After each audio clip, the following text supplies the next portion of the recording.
So this is what test 3 is all about, April 16th. It's off campus, online, 7 p.m. And again, please look at your lockdown browser, test it, test that your webcam is working before you start the test. And then, you can have all these issues, looked after before you get into the test requirements. And then the study approach to test 3, again, is very much the same as for test number 2. And what you're looking at is the commentary PowerPoints, and we're into, topic 9 commentary PowerPoint right now. And it'll be the commentary PowerPoints for 9, 10, 11, and 12.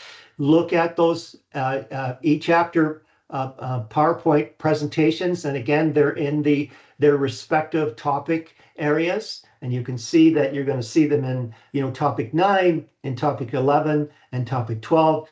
And again, a little bit about the access in topic 13 for your test. Make sure your respondent is locked down and the webcam is tested before you start the test.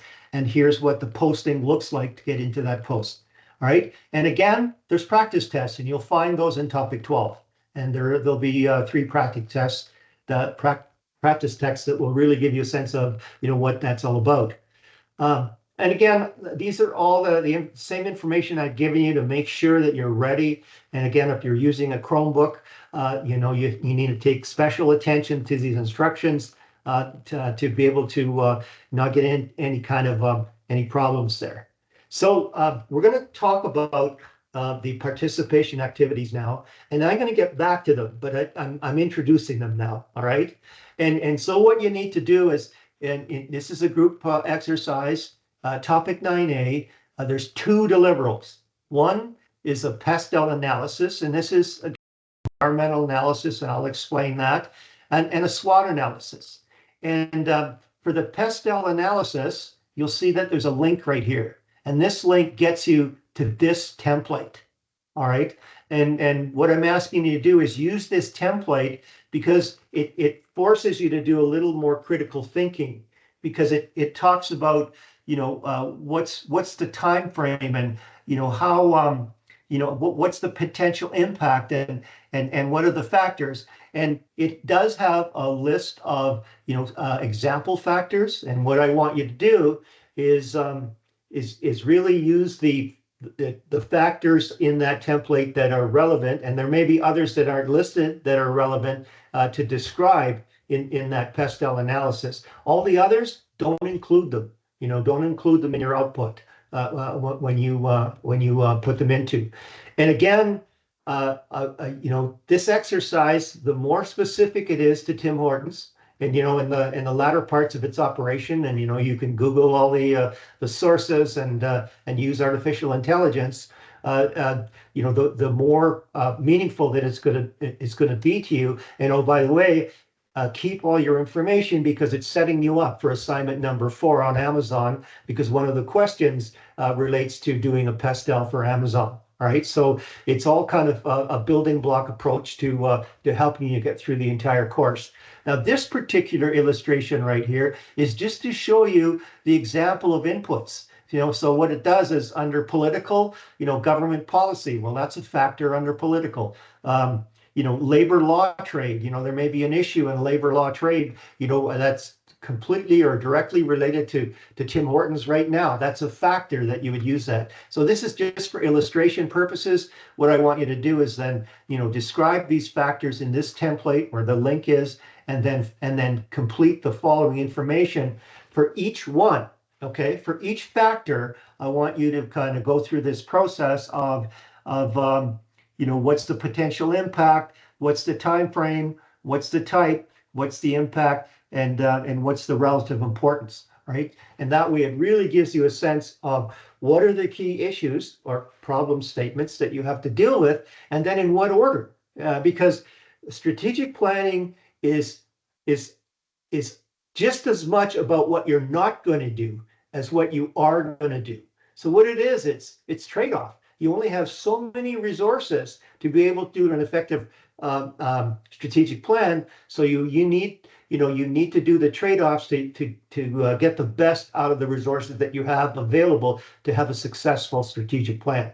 So that's what topic 9A is all about. Here's more of a description of what that is. All right. And again, you need to do a pastel analysis, and then you need to do a SWOT analysis. And the SWOT analysis here, there's the link. And the SWOT analysis, you use the format shown on pages 10, 11, 12 of the document that you've dropped down here, and go through that piece. And the thing is, you will be deducted marks if you don't use the templates for this exercise. I wanted you to really get a sense of, how much better that you can do this if you follow a formula to be able to get to the results. And what it does is it makes you think of other things, and it gets you to think critically. And I mean, that's really all that that this is all about. All right, and these exercises is to understand the management principles, that were created by certain theorists for certain reasons, and then using the tools based on those management principles to effectively change or optimize the behavior of people, that are working, in that organization. So that's what that's all about. Okay, and so here's how this all kind of fits together. So what you do is, you start with an external environmental survey called in my lifetime it was PESTLE, PESTLE. And this course we're calling it PASTEL, and that's fine. And then you find out what trends are going on, and what key happenings have come about, and how do you make sense of it is that you take that information and you do a SWOT analysis on it, in terms of how does that relate to, the strengths of the organization, the weaknesses of the organization, the opportunities that could be available to your organization, and the threats that could be, facing, that your organization is facing. All right. And alongside, and we're not, I just wanted to describe it, here's where you would use Porter's 5 forces. That's more of an external analysis as well. Now looking, in an internal environmental analysis, that's where you would use the McKinsey 7S framework. And it's all about the structure and the style and all those key 7S components. And again, what you look at is you look at your organization, through the eyes of a SWOT analysis. And then from this SWOT analysis, that's where you get to problem statements, or what I call strategic issues, right? And again, they're good problems and sometimes they're bad problems. So good problems, here's a key opportunity, that we can materialize or, take advantage of. And here's a threat, that we'll have to defend against or build up capacity to be able to deal with it. Okay, so again, go to the Blackboard topic 9 to click on the provided links, to get to the template that you're going to use for the PASTEL analysis, and then use the link to get to the SWOT analysis template that you're going to use. All right. So again, here it is, as a review, here's the 7S. We're not going to be doing this. We're really focusing on PASTEL and SWOT in this topic. But the McKinsey 7S is probably one of the best models I've ever used, to really get an audit a sense of where the organization is in terms of its existing performance and its capabilities and its capacity to do what it needs to do. Shared values really is a definition of the culture.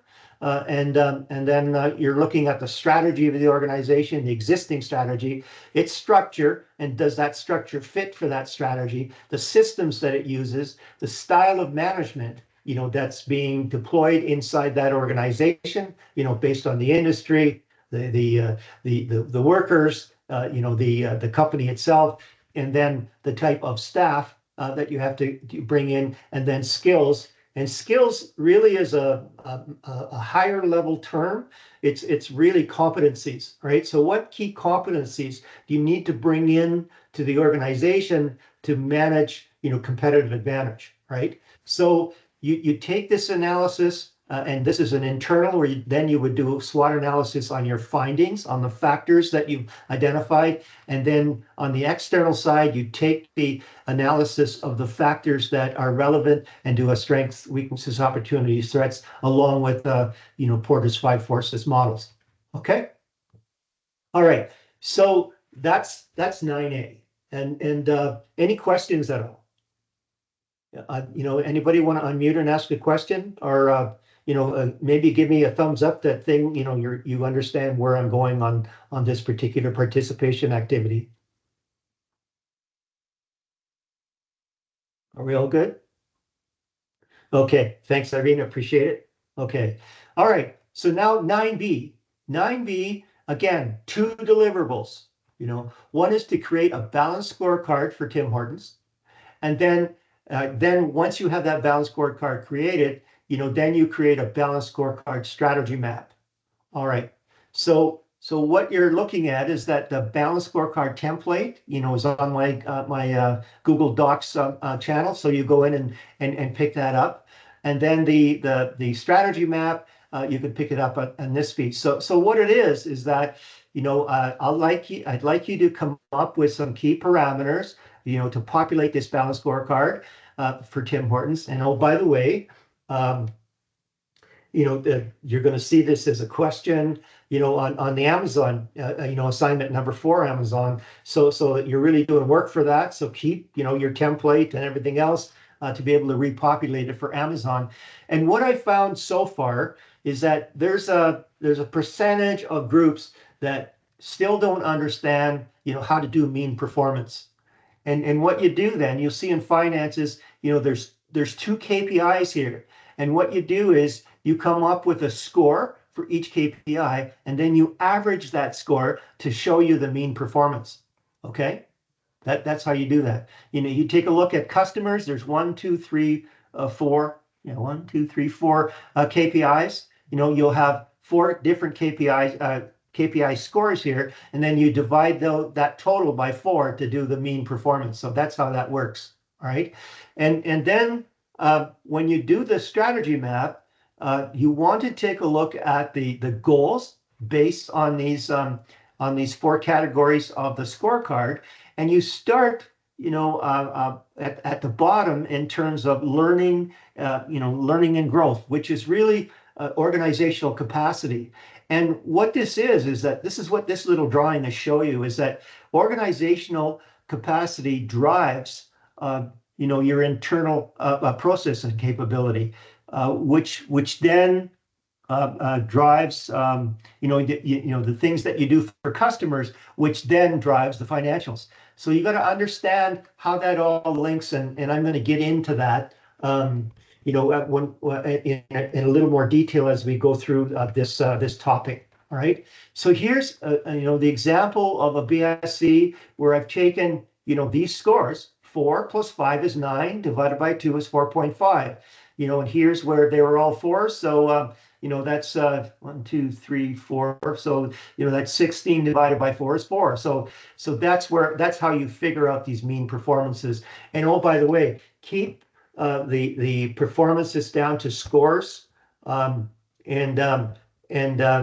keep it all in percentages or all in scores. Okay, but don't mix and match kind of thing, so that you can get to a consistent result on your mean performance.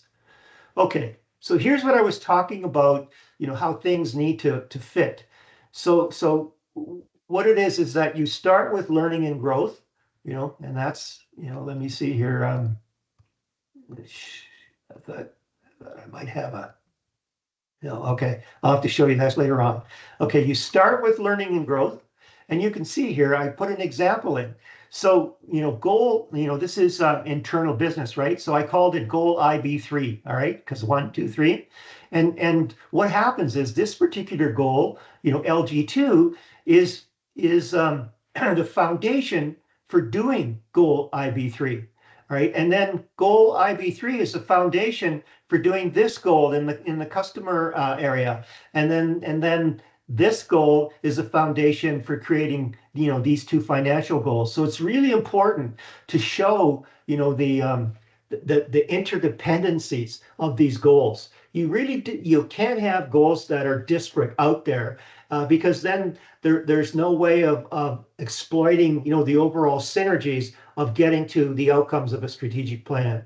So showing the interconnection amongst the goals, link them up, and then this is the order of analysis. Improvements in internal capacity, which is really learning and growth, drives improved internal processes, which drives the improvement in customer and stakeholder satisfaction, which drives improved financial results. So that's the whole reason. And what's so good about the balanced scorecard and the balanced scorecard strategy matrix is that it allows a board of directors to be able to really get a strong view of what the organization is doing and how well it's doing, and where the risks are, and where the underpinnings are. Okay. All right. So now we're getting into some highlighting, and that's important, right? In terms of knowing, where that test number 3 is going to be talking to you. And so why do we need a strategic plan? And it gets back to, creating competitive advantage. That's really what it is. And it gets us to understand that, we're going to deploy a strategy, but, it's going to follow, a performance, over a timeline where, you're going to develop your business, and then you're going to deploy, all the capabilities to be able to, that's where you're going to peak in your sales. And lo and behold, at that point in time, especially when you're doing so well, what are you doing? There's more entrants, or there's more competition, because they can see that your organization is doing really well and they want a piece of it. And so what happens is, your market share starts being penetrated, and then you're down into the decline, unless you decide now to change your strategy and either improve your technology, or maybe get out of a certain business. And that's why we're going to talk about Boston Consulting Group, the 4-part matrix, and that's in this in this topic as well. All right. So what this slide is talking about right here is really Michael Porter's generic strategies.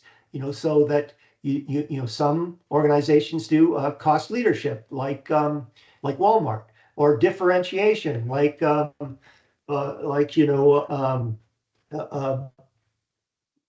let me see, I'm trying to think of a key area, like Boeing, or a first mover advantage. And that's where, you get into the first piece, and I keep on talking about blue ocean strategy, where you can get into an uncontested market. Then you can tie up the suppliers, you can tie up the customers before anybody gets a chance to go in.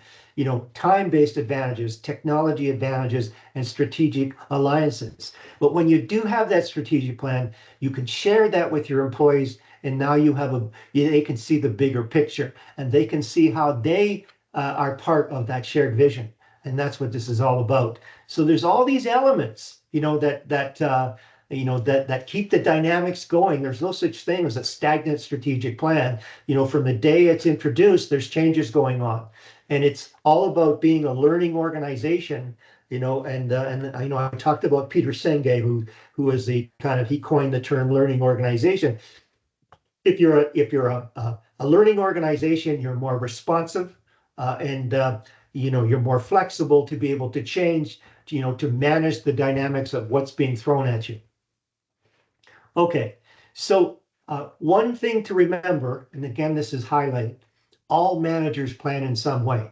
All right, all managers plan in some way, and they plan the goals and the strategies. But there's different levels of planning. So at the higher levels of the organization, like the board and the CEO, they're mainly strategic. So they're broad, they're high level, and they're long term in effect. And then that message gets passed down, or cascaded, if I can use that word, to a middle level management. And then what they take a look at is that, what does that mean to their operations at the middle level? Maybe they might be, a regional manager. So their management, their timeline might be a little shorter, all right, in terms of what they need to do for that part of the business. And then down into, the lower levels of management where now it's operational. And normally in the operational side, it's a 12-month horizon, and really driven by a budget, right? And that correlates really well, but it needs to align. It needs to align from, the overall, top level of strategic planning that gets done at the top of the organization. Okay, so here's a little more about that. So top level managers, they're corporate level, multi-business plans, they're regularly updated. So you might have a strategic plan that has a 5-year horizon, but it's looked at every year and it's updated. And then the middle managers, they're more of a tactical plan. So they're taking that and they're looking at their business level, their division level plans and impacting standard operating procedures. And then on the low level, those are operation plans, and now you're getting into functional plans. So marketing may have a specific plan that comes down from the overall business plan of the company and those kind of things. But here's the key message in here: plans differ in breadth, complexity, time frame. So top level, might be 5 years, where low level is 12 months, and specificity. Top level, very broad goals, but low level, very specific standards, working practices, and very succinct strategies on how they're going to work at their level to be competitive amongst, their competitive level, in the industry. Okay. But it all comes down to understanding interdependencies. And when you're understanding interdependencies, really what you are doing is systems thinking. And so I would recommend that you have a look at what systems thinking is all about, even if it's just looking at a couple of articles to get yourself ready, because you may want to get more capabilities in that area to become in that what I call the top 20% of elite performers in your business category, kind of thing. And that's where that, along with strategic thinking and critical thinking with systems thinking, now you have a really good sense of how things get done and how you could impact an organization.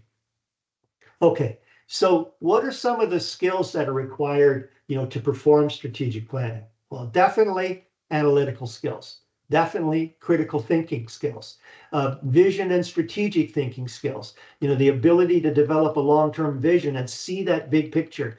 And something to think about too is that people say, well, take a look, create that picture in your mind. I take it a little further. When you try to depict a vision, look at it as a movie. What's going on? What are the people doing? What are all the sort of the senses telling you about that vision? And that will really kind of give you a really tremendous grasp of what that, end level state looks like, right? The end state piece. It takes leadership, and leadership in terms of inspiring and engaging the people, and it takes a lot of communication because think of it, that strategic planning is part of a transformation, and you've got to celebrate the wins. You've got to make sure that you have that commitment, along the way to get those things. And then definitely you need financial acumen, because you're going to really make critical use of budgeting and forecasting and financial planning. And then that's where some organizations don't put enough effort into that and face brutal realities by not really anticipating what could have happened to them along the lines after investing a whole pile of money and time and people into some key resources. Project management, it's all part of it. And then problem solving, and that's why I get you to think about a problem statement as a strategic issue to really effectively characterize the problem as how you understand it, and with some negotiating skills. And again, you need to be adaptable, you need to be creative, you need to be flexible, and you need all kinds of collaboration, because there's power in alignment. And the more collaboration you have, the more alignment you have, the more leverage you have in getting things done. Okay, so cultivating these skills, you contribute to the strategic planning process and drive, the organization towards successful outcomes, right? Okay, so so let's get back to what I talked about in terms of systems thinking. A systems approach, you got to look at, well, what are the input? What are the processes that you're going to go through? What kind of output are you really looking? How are you going to create feedback to know that your strategy is coming alive and is working? And then, how are you going to, map what's going on in the environment to make any kind of response, the things that might, blindside you or something. So the whole key, and remember I told you about keys in terms of test questions, you start to focus on the external forces, all right? And you start at the performance level. How's the organization doing right now? Where is it performing well? Where is it not performing? And you focus on the nature of the relationships between the various parts of the system, the interdependencies. That's what it's all about. So again, back to develop, deploy, decline. I talked about that, knowing that that's a process. Just as I told you, in the last topic, when you undergo a transformation, you know that you're going to hit, a low area of performance before you start going up. And the thing is, that's when that's where the decline is. So understand that and know how you're going to get beyond the decline.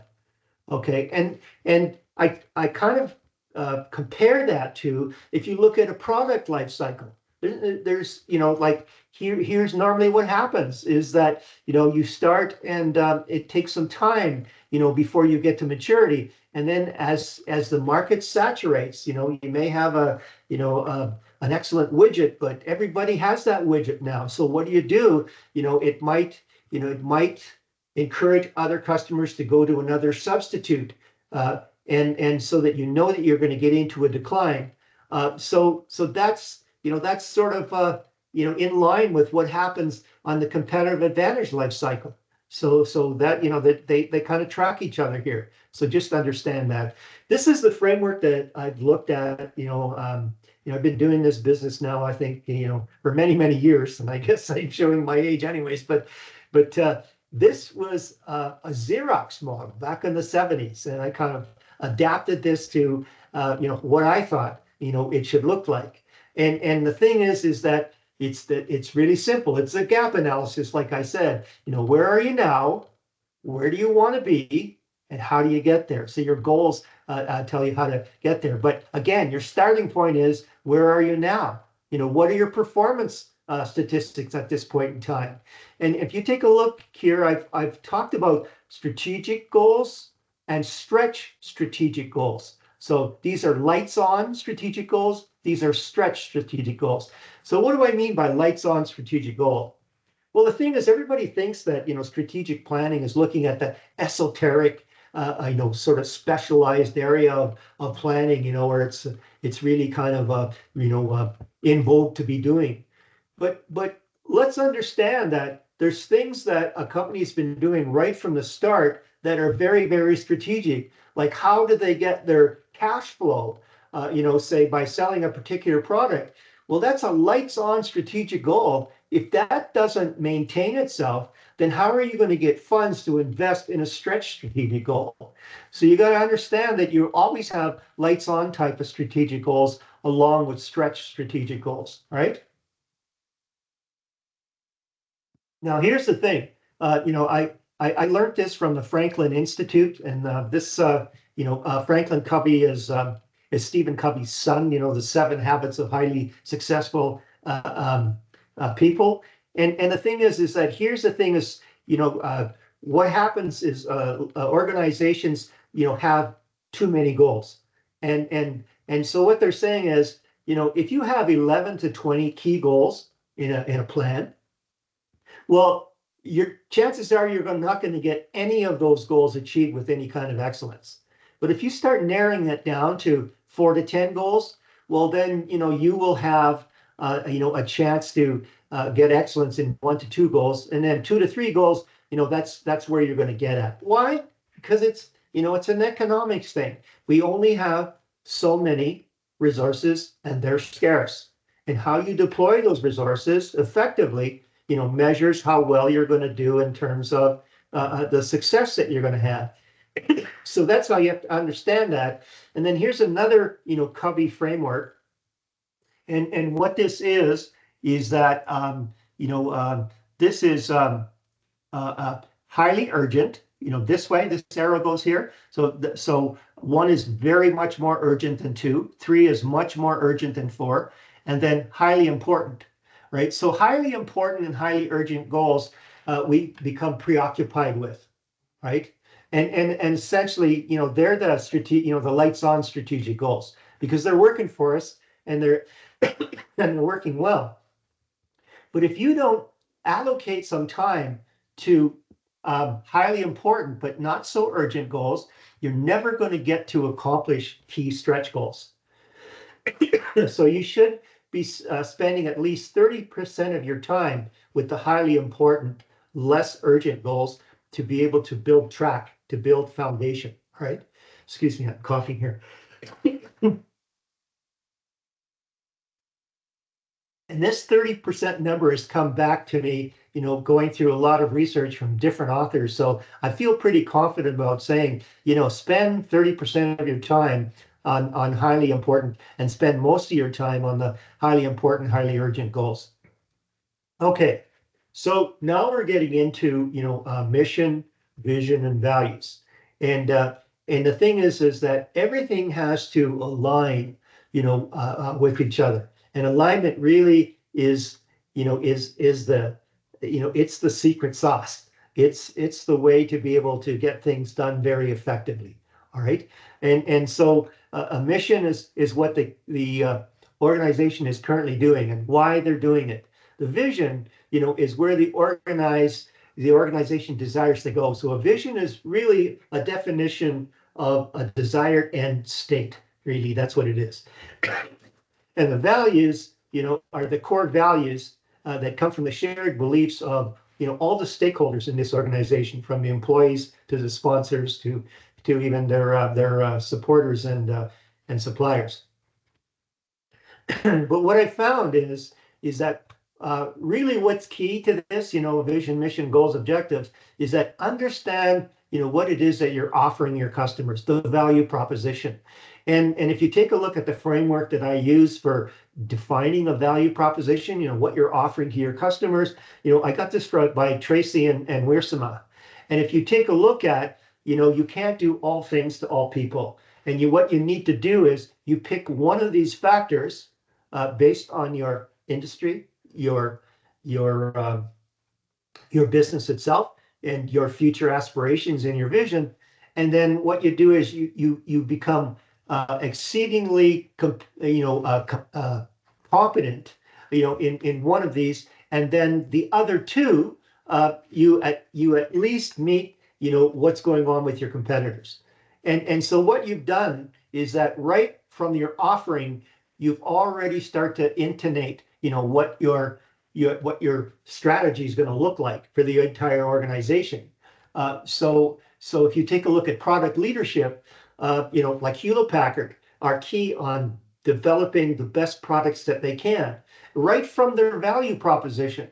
So that kind of sets the tone for the strategies that you're going to develop, right? And so that if you've got the right value proposition, and now you've got supporting strategies, and you have a business model that will allow you to understand how you're going to actually, create or the results from that strategy, then that's the winning combination, and so if all these are set up right, then you have competitive advantage. I mean, that's really what you're looking for. And the business model allows you, to understand how to execute that strategy. And right from the get-go, from your value proposition, where you're headed. Okay, so strategic management, All right, I get back to systems now. It's formulating, implementing, evaluating cross-functional decisions. How do you come together as a system to get the alignment and to build and implement that strategic plan and to really coalesce on a key direction? And then how the organization will achieve that competitive advantage. And the thing is that strategy is a long-term plan that determines the direction of the organization, right? And, there's different levels of strategy as you go through in your organization, and we're going to talk about that. But overall, strategy is the glue. It's the secret sauce. And what I found is, if you're going to do this on software, this is just an advertisement. Cascade Strategy probably has the best software I've ever seen, and I've worked it with some clients, and it really allows every person that's related to planning in the organization to be tapped in real time to what's going on, with the business plan and the strategic plan. So if you're looking for something like that, there's where it is. But here, when we talk about the strategic management model, you can see that there's environmental events, all right? And the thing is functional. Well, that's internal, right? That's internal environmental events. Firm, that's internal. And then remote task industry, that's external. And then you take a look at, competitive methods, and that's where Porter's Five Forces comes into play. And then you take a look at, where are you going to play, your domain definition, and that's a different level of strategy. And then it all comes about where you do a SWOT analysis on all that information coming in to determine what your goals are going to be, which I call long-term objectives. And then you do that to be able to do that based on the type of company that you describe in your mission statement and why you're in business. And that's really what keeps things going. So that's a strategic management model. Here's the way that I put it together for some clients. I talk about we're building a strategic house. So the foundation, is, what are the core values, the corporate core values that we're going to espouse to do that? The vision is the desired end state of where you're heading to. And what you do is you break down this vision into key areas of strategic focus, to know where you're going to play. Your mission drives, what kind of business and how you're going to do it. And then what you look at, what are the critical success factors that, are going to allow you to be successful, and you design those critical success factors, based on these focus areas that you're going to work in. So that's how that all comes together.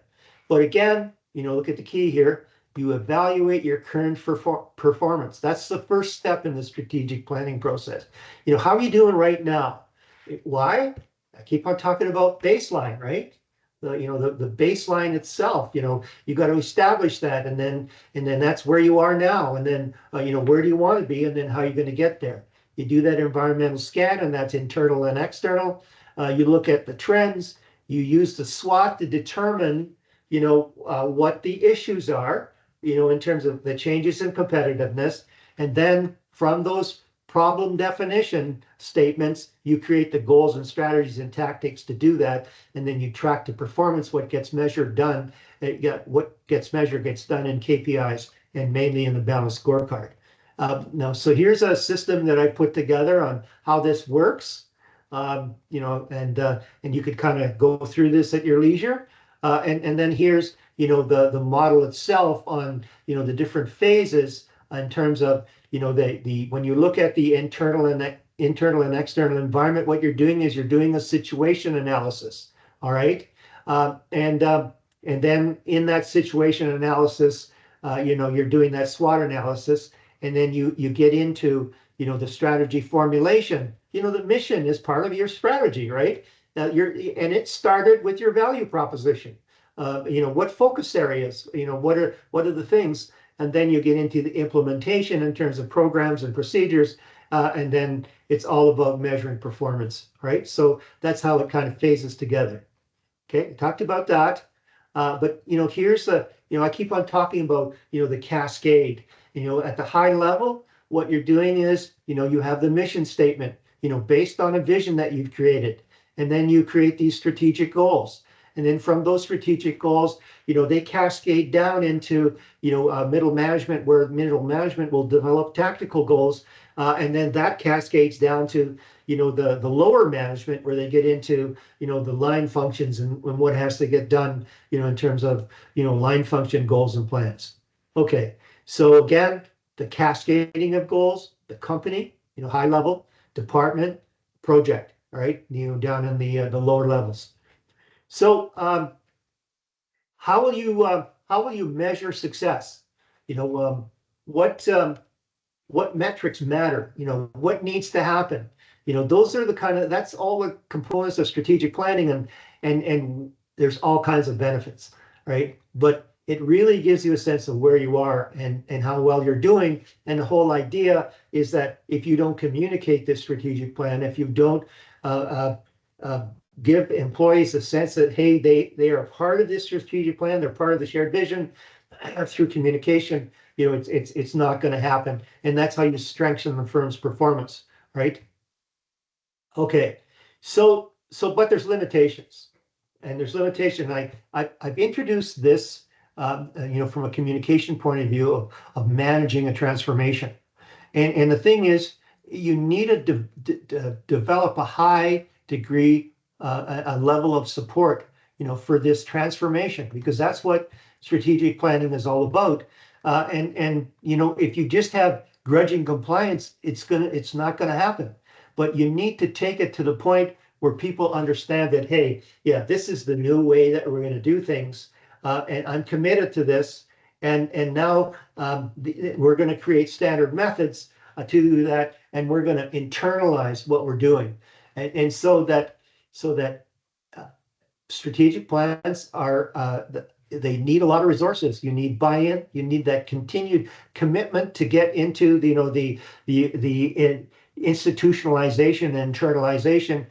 You need strong resource allocation, and you need alignment. So that's the key part of that. I talked about pestle analysis. So here's where the detail, you look at the political aspects, and that's trends and what's going on, the economics, the socio-culture conditions, the technological conditions in terms of changes.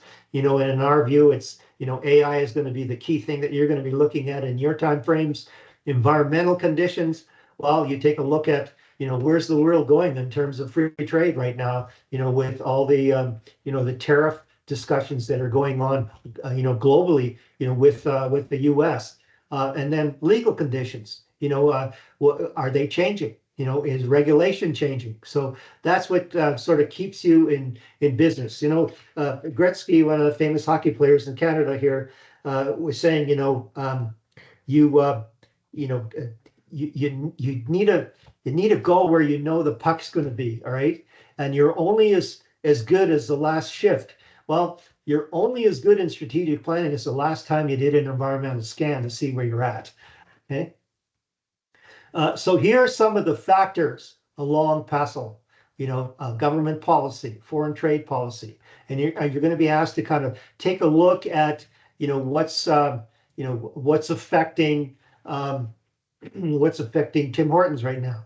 Well, you take a look at government policy.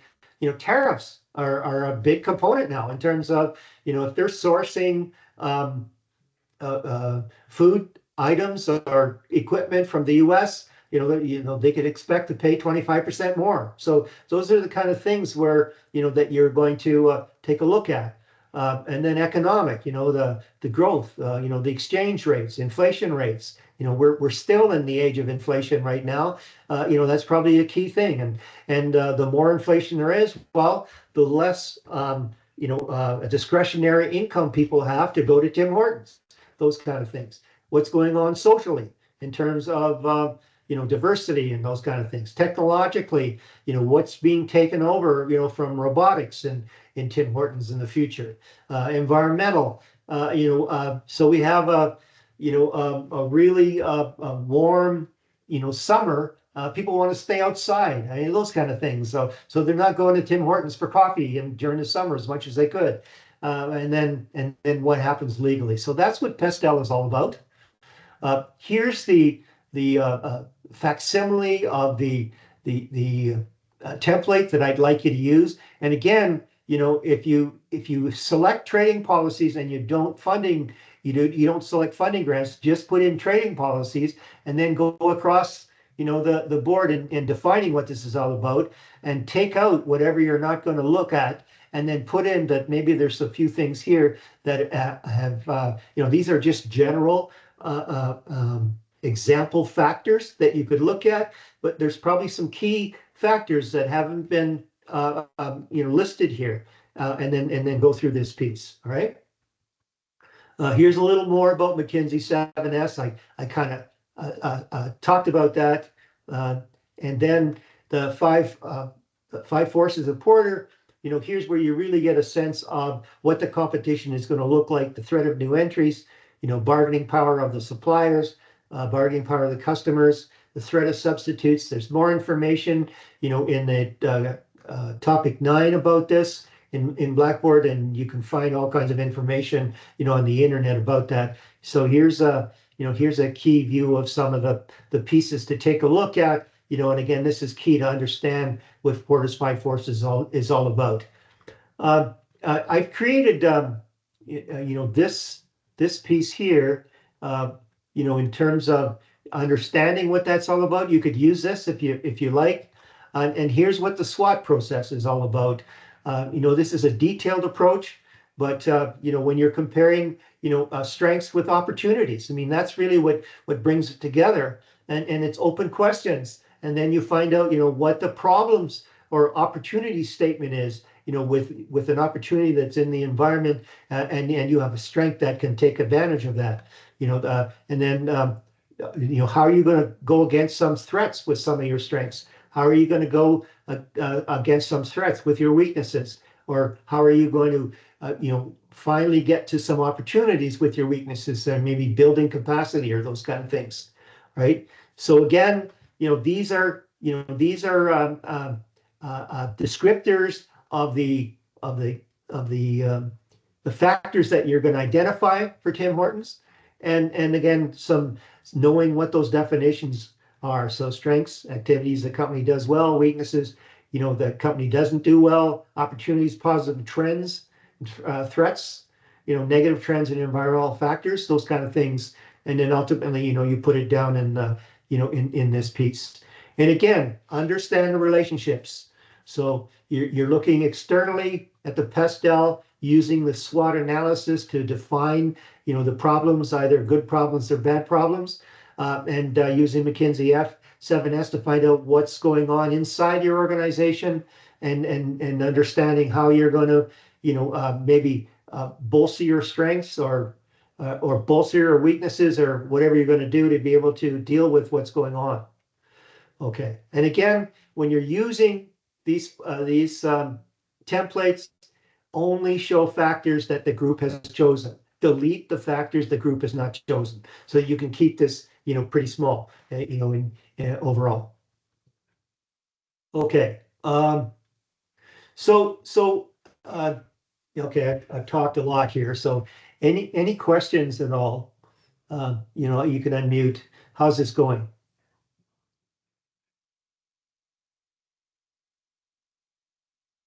We all good?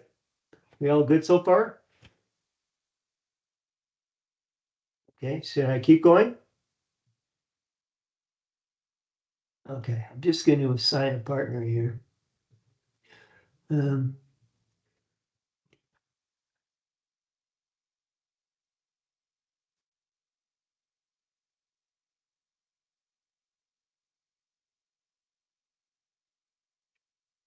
Okay, so again, here's the sequence. You do the environmental scan, internal, external, and internal. You develop the strategic issues, which is creating problem statements, good problems, bad problems, and then you formulate the goals, because the goals should just fall out of these problem statements. All right, that's how that works.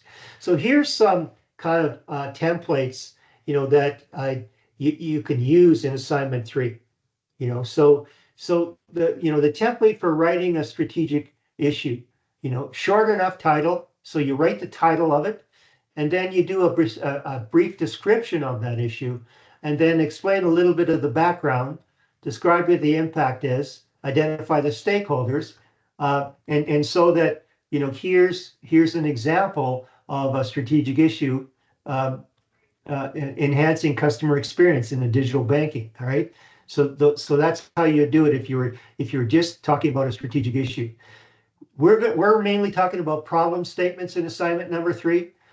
So here's an example of a problem statement, based on using these particular, subtitles to define those problem statements I'm asking you to look at. And then, I talk about asking for an AI innovation description. Here's, the sequence to go through to identify what this AI innovation would be that would affect the career development plan that you're inputting to in assignment number 3. Here's an example of what that would look like. And then a template for writing a strategic goal. So you have a title, and the reason why you put a title and then the goal statement is because when you're doing a balanced scorecard or a balanced scorecard strategy, a matrix, you don't have room to put it all in. So the title itself really, allows people to know what it is and then go to, more information about it, right? So that's what that's all about. And the thing is, what's a strategic goal in essence? You're going from X, from where are we now to Y, where are we going by when? Really, that's really what that's all about. And then, for KPIs, and I've referenced the KPI document in one of those topics, and I guess I think it's Oracle. So if you Googled Oracle KPIs, you could probably get that document. But here's the key aspects of the KPI, and why are you working this all out? Again, it's all about how are you going to use this? And well, you're going to do some critical thinking to understand what this key performance indicator KPI is all about. So you describe it. You understand why you're using it. You understand how it's going to be measured. You understand that there's a target involved, so that you have something to shoot for. You find out, where are you going to source this measurement from? How often are you going to measure this? Who owns that? Right. And the thing is that it's always important to have an owner for something, because then that's where accountability sets in the planning. And then what are you going to, what kind of actions are going to come out of it if you're way off achieving your target? Right. So here's an example, about a KPI for customer satisfaction and how these, different things apply. And now, doing a personal mission template. Here's where, and there's a document that's prescribed for assignment number 3, and it aligns, with what I'm showing you here, in terms of, well, you introduce yourself as your current role or your aspirations, that's, based on, this career development plan that assignment 3 is all about. What are your core values? What's driving, what kind of core values will drive, you to complete this mission? My mission: to learn and to serve. I mean, that's, learning's been a big part of my life, and it's a key value of mine, and serving has been a big part of my life. And I keep it really simple that way.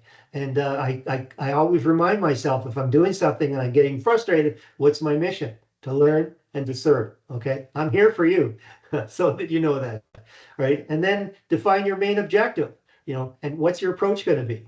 And so here's kind of the, to lay it all out to get the sense of what's, what that is about. And I don't think we're going to do the breakout right now, because I think we're running out of time, and I still have several slides that I need to bring you to. But here's the piece that I was going to ask you to do to kind of, get involved in understanding what that would look like. But I don't think we're going to have time. But if you take a look at what I've suggested here, these are right out of that document, that I've asked you to read, to do and to work from, to be able to produce, your personal mission statement. Goals: desired outcomes for individuals, groups, or entire organization. Strategy: how will the goal be achieved? Right? That's how it works. And there well-designed goals, they're written in terms of outcomes, rather than actions. They're measurable. That this the SMART component. They clearly specify time. They're challenging with yet attainable. There was a psychologist and talked about, and I can't remember his name, but he talked about being in the zone, right? And being in the zone is all about giving yourself enough growth to feel stimulated to do something that's achievable, then rather than trying to change something that in your mind is just nowhere near achievable. And if you have this challenge that gives you enough challenge and it's attainable, it will set you free in terms of being in the zone to be able to get there. All right.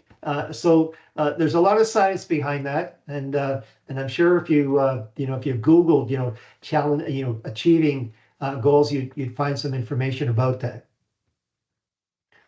This is just another piece about giving you some information. I talked about that in one of my illustrations. The Franklin Covey Institute.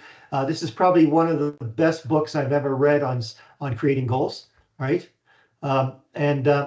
And how things should break down, and what you're doing from a goal is that you're chunking. The more that you could break this down, the more achievable that you can get things to done. Because if you have a goal that's just too broad and too overwhelming, people won't even start it. All right, so that's the key message on this. Okay. So now I'm going to pivot back to strategy a little bit, and I want to talk about the BCG. That's Boston Consulting Group, and this matrix has been around for a long time. There's a couple of questions on the test in test 3 about it. You can see that it's highlighted. So I'd like you to kind of to know what's going on. This matrix has been driving corporate strategy for many, many years,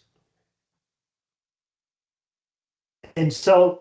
Here's the assumptions. You want to gain market share. You need to invest in a competitive product mix.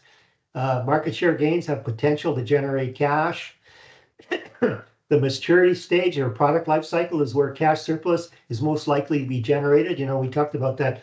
That apex of where you're getting in the product life cycle, and that's where you're making the most profit. And the best opportunities to build a strong market position usually occur during market's growth period. Right. So those are the kind of things. So this is the BCG matrix. It defines question marks, stars, dogs. Those are businesses you want to get rid of. Right. They're not doing well, and they're and in some cases, they're taking away from the other capabilities of the organization, because you're pouring good money into bad, and then milking the cash cows. This is where things are going well, the cash is still coming in, and you try to do the best you can. All right, so you invest in those stars, you get the most, or milk those cash cows, you get rid of these dogs, and then now you really have to do some work around analyzing these opportunities, whether you're going to go into them or not. So that's how it works. But this is key. The X and the Y axes to this BCG matrix is key. And again, this is key to to knowing what you need to know for the test. So what it is that you look at market growth rates. So stars, they're growing really fast. If you take a look at the AI business in today's world, it's growing fast. All right. But right now it's probably, low in relative to market share, right?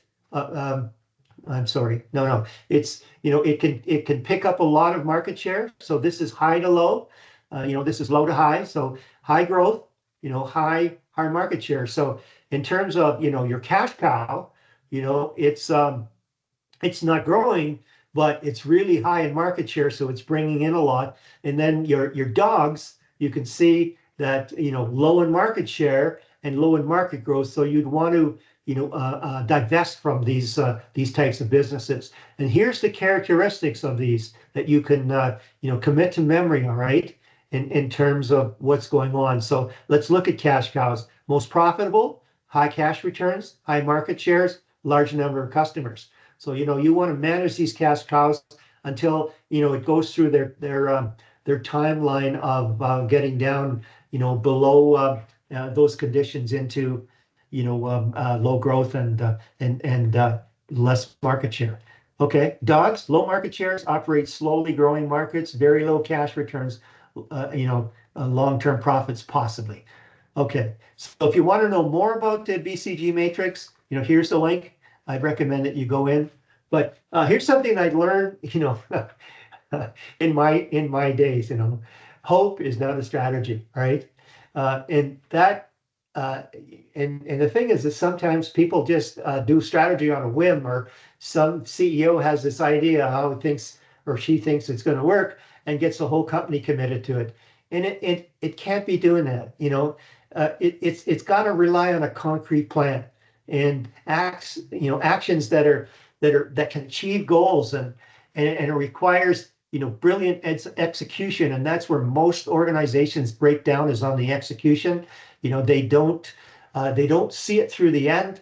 It's a great plan. They all celebrate the great plan, but then there's nobody there to really carry out when they start hitting the bumps. All right. Okay. So what is strategy then? It's a major courses of action that an organization should take. And it has to be flexible. And that's why, you're only as good as the last time you did an environmental scan, internally and externally, to see that, that you need to adapt. So you need to be flexible, you need to adapt. And those are key attributes, of a learning organization that could do things. You need good plans, and you need tactics to carry out those plans. And again, it's all about economics, using scarce resources. It's as much about what you're not going to do as it is what you are going to do. You need to make those trade-offs. All right. So here's a little thing that I kind of completed today, and I updated your piece. So if you look at the scheme of things in strategic planning, you're going from broad to specific. This is a test question, by the way. Strategies are very specific. Okay. So mission, why are we here? Your vision. What direction will we take to reach an envisioned desired end state? So what that desired end state looks like, and what direction you have to go to achieve that. And then what it is that now you need to communicate that to everyone.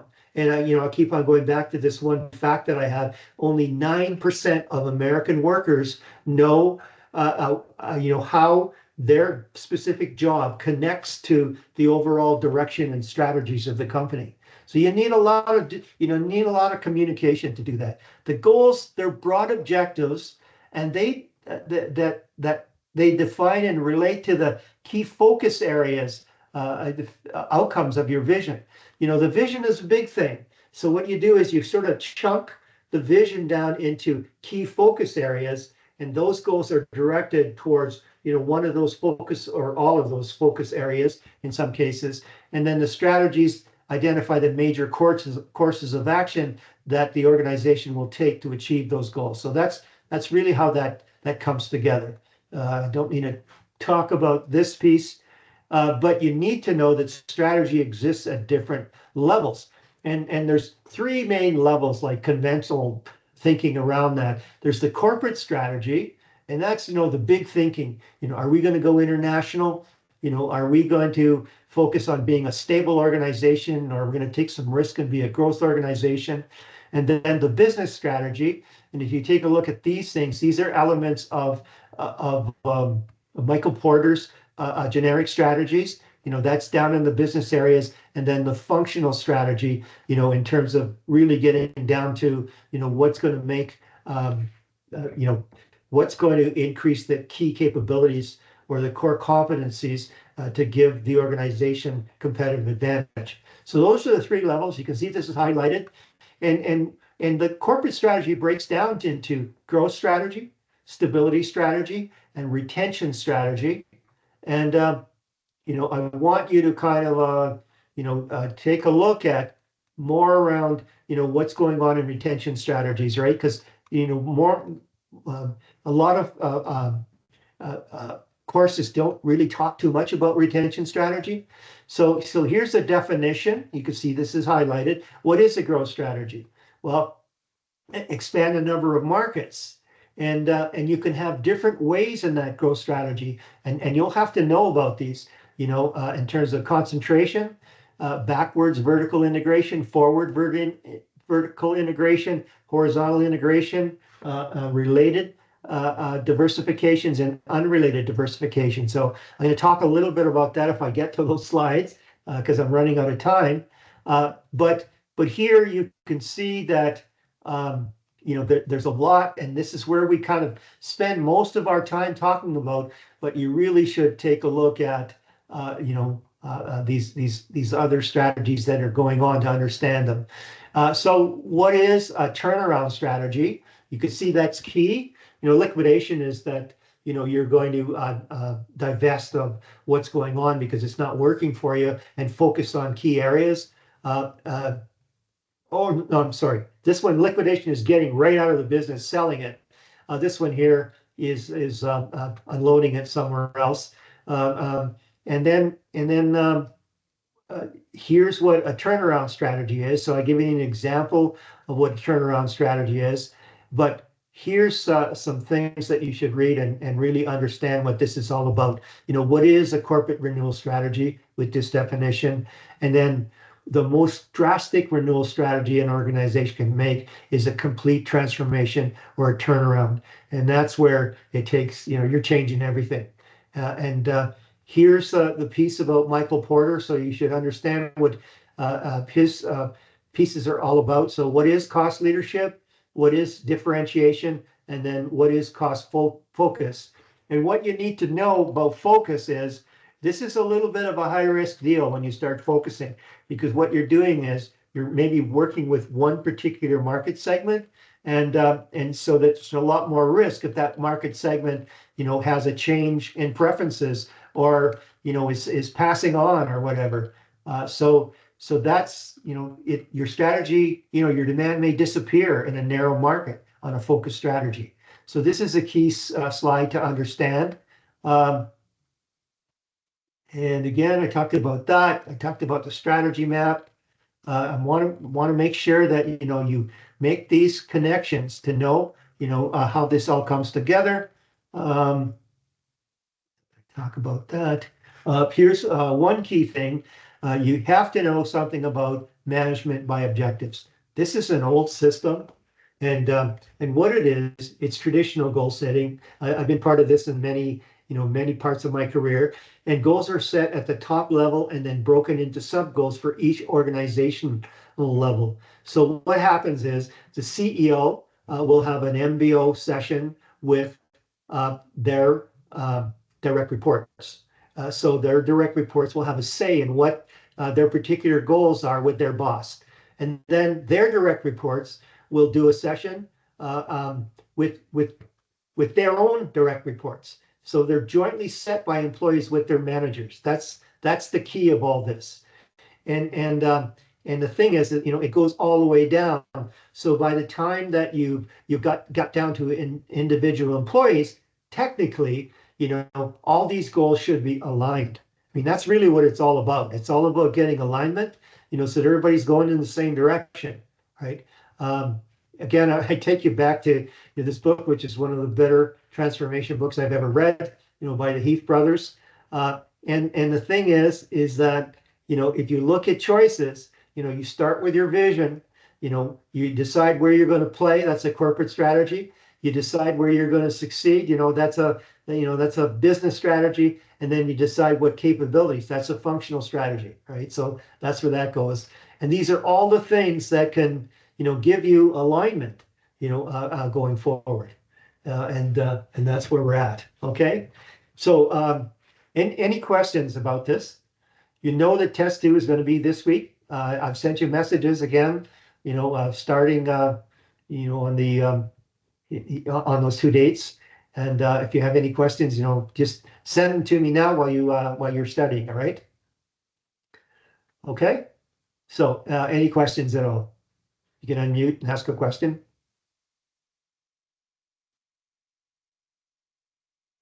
Okay, if that's the, if that's where we're at, then, I wish you the best on your test. Please, look at the information I've sent you on the path on how to study for that. I know there's a lot of information, but if you pay attention to, the key is the commentary presentations, what's highlighted, what's bolded, where are those golden keys, those kind of things, you'll be in good shape to do well on the test. Okay? All right, we'll see you then. Thank you, sir. All right, you're welcome.